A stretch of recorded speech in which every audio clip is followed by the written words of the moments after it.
예, 자식 키우는 사람 입장에서 정말 가슴 아픈 얘기인데요. 이 대기업 통신에서 콜센터에 현장 실습 나갔던 이 여고생이 스스로 목숨을 끊었습니다. 사건 개요 네, 간단히 그렇습니다. 말씀해 주시죠. 전북 전주에 있는 한 여고 특성화고등학교 3학년 지금 예. 17세죠. 그 홍모양이라고 작년 9월부터 한 큰 통신 그 센터 세이브팀이라고 해서 계약 해지 방어 부서입니다. 굉장히 욕먹고 감정 노동을 하면서도 스트레스를 가장 많이 받는 곳으로 알려져 있죠.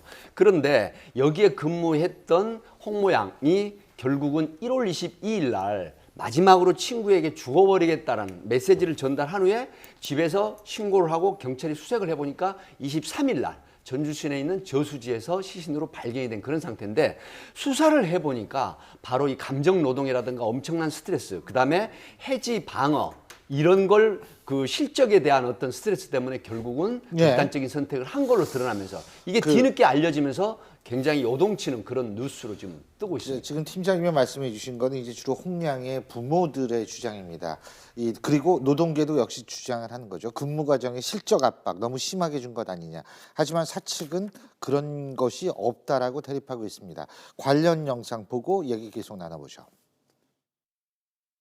거기는 경력자 아니면 못 가는 데인데 그 고등학교 인자 졸업도 안 한 애를 그런 데다 투입했다는 건 회사 자체도 문제가 있는 거고, 기수가 220명 30명 들어오면 거기서 남아나는 숫자는 3분의 1도 안 된다고, 나머지는 소모품이라는 그런 소리를 듣는데 오히려 상관한테.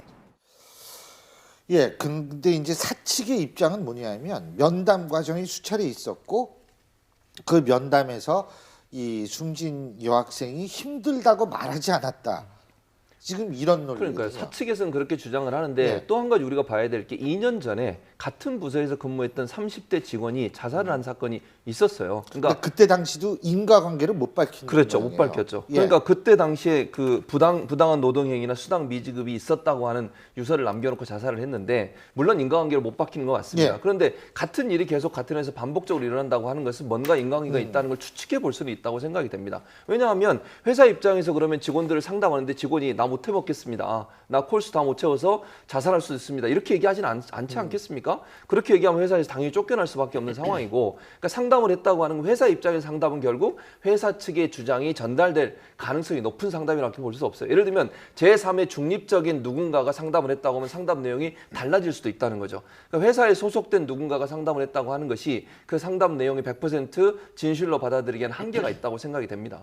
이런 사건이 소송으로 가면 굉장히 안타까운 게, 이 피해 여고생이 유가족이 이 인과관계를 모두 다 입증을 해야 됩니다. 왜 자살을 이르게 됐는지, 그런 극단적인 선택을 했을 때 부당한 업무, 뭐 그 학대라든지 가혹행위라든지 모욕행위라든지 업무에 대해서 강요한 부분이라든지 이런 거를 입증하지 못하면 소송에서 패하는 경우가 굉장히 많거든요. 그럼 마지막에 그냥 사측에서 제시하는 소정의 합의금만 받고 사건이 종결되는 경우가 굉장히 많아서 사실 굉장히 안타까운 사건인데, 그럴수록 시민단체나 노동단체에서 관심을 많이 가져주고 주변 직원들의 진술을 통해서 그동안에 어떻게 예. 근무를 했었는지, 그리고 부당한 대우가 있었는지 이런 증언들을 좀 취합을 해가지고 소송에 알겠습니다. 좀 도움을 줘야 되지 않을까 싶습니다. 자, 어쨌든 이 아주 어린 여학생의 죽음이 너무나 가슴 아픕니다.